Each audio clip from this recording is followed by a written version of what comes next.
All right, good morning. This is your lecture on relative pronouns. Relative pronouns means who, which, that, or what. There's going to be a lot of information I'm giving you. Copy it all down, but don't panic. We'll be breaking each of these up into separate exercises, so we'll really practice all the concepts before putting them all together. So the first one I want you to know is qui and que. Qui and que mean who, which, and that. Right? Qui is the subject of a verb. Essentially, it replaces the subject. So, j'aime un garçon qui est beau. I like a man who is handsome. I know it's a silly sentence, but qui is replacing okay?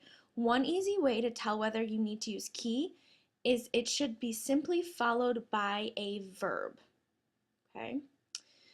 Que is the direct object of a verb. C'est l'actrice que nous avons vue hier. This is the actress that we saw yesterday. Okay, one way you can tell if you're using que is after it, it will have a subject and a verb. All right, so qui is followed by simply a verb, and que is followed by a subject and a verb. Note that que becomes QU before a vowel, so here for example, okay? But qui will always stay qui, regardless. Okay, that's sort of your first concept. Your second concept is lequel. Lequel means which, and it is the object of a preposition. It is used mostly for things. So one thing to keep in mind is a preposition is on, over, under, from, to, sort of any of those words for direction. So here, voici le bureau sur lequel j'ai laissé mes lunettes. So this is the desk on which I left my glasses. You have sur, okay? So it's going to be followed by lequel. C'est le crayon avec lequel j'écris. Here's the pencil with which I write. So again, preposition, you have lequel. This gets a little bit tricky because lequel must agree with the subject of the sentence. So here's your masculine form, your feminine form, masculine plural, and feminine plural. So here, c'est la porte par laquelle il est sorti. Here is the door by which he left. Laquelle has to agree with la porte. Same thing, voici la maison dans laquelle il est né. Here's the house in which he was born. Again, laquelle because you have la maison.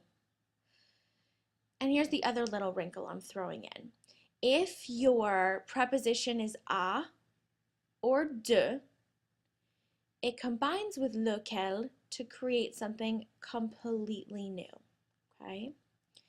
C'est le cinéma près duquel il est mangé, because you have the preposition près de, near, okay? So you take the de, right, because you would put de and lequel together. So you normally would say, c'est le cinéma près de lequel j'ai mangé, but that sounds stupid. So you combine de and lequel, and that becomes duquel. Les fleurs auxquelles je pense sont belles, because you have pense à. So the flowers of which I am thinking are beautiful. You've pensé à, so you combine à and lesquelles, and it becomes auxquelles, the feminine plural. I know this is a lot of information. Copy it down. I'll be sure to break it down and help you every day, but I just wanted to give you all the rules right now. The last thing that's tricky about lequel is it only refers to things. You must use qui when referring to a person.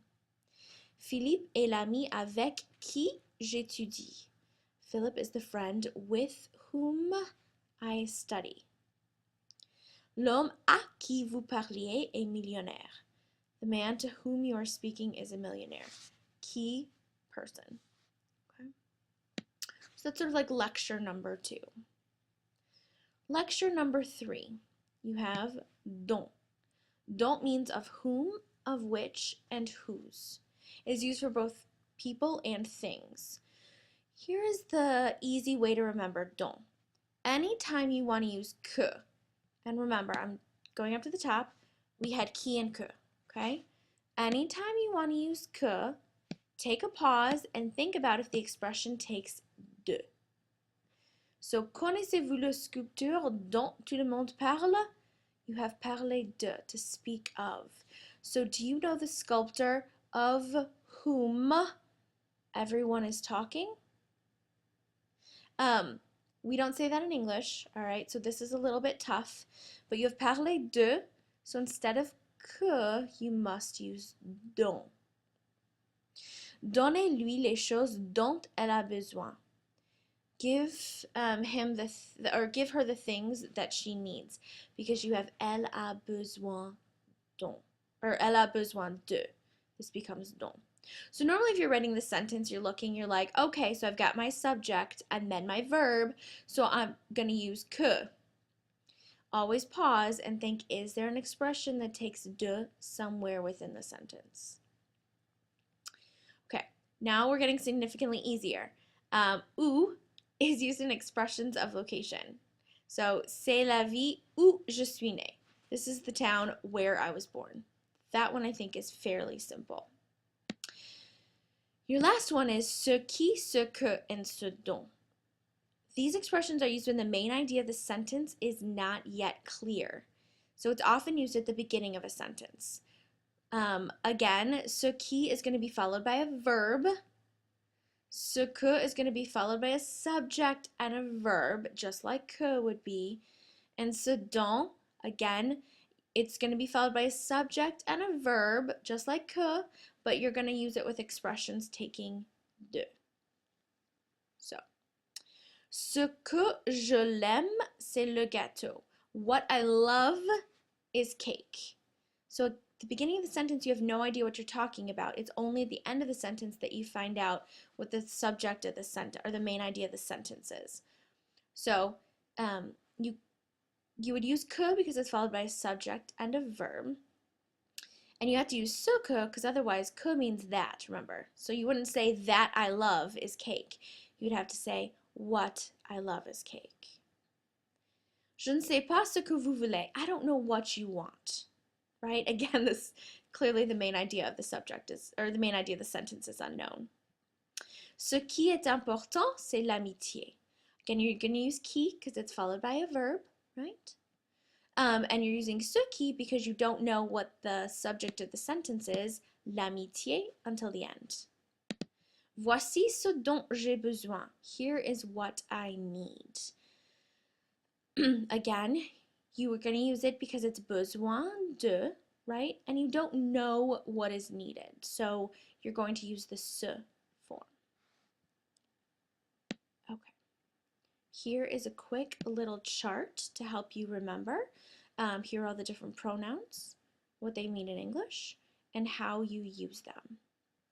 So go ahead and copy all these notes down. There are no exercises today because, as I mentioned, we're going to be breaking each of these down into easily palatable chunks in class, so it's less overwhelming. I did want to give you the whole overview now, so make sure to take the notes down. But if you're a little overwhelmed, don't worry, I'll help you out in class, I promise.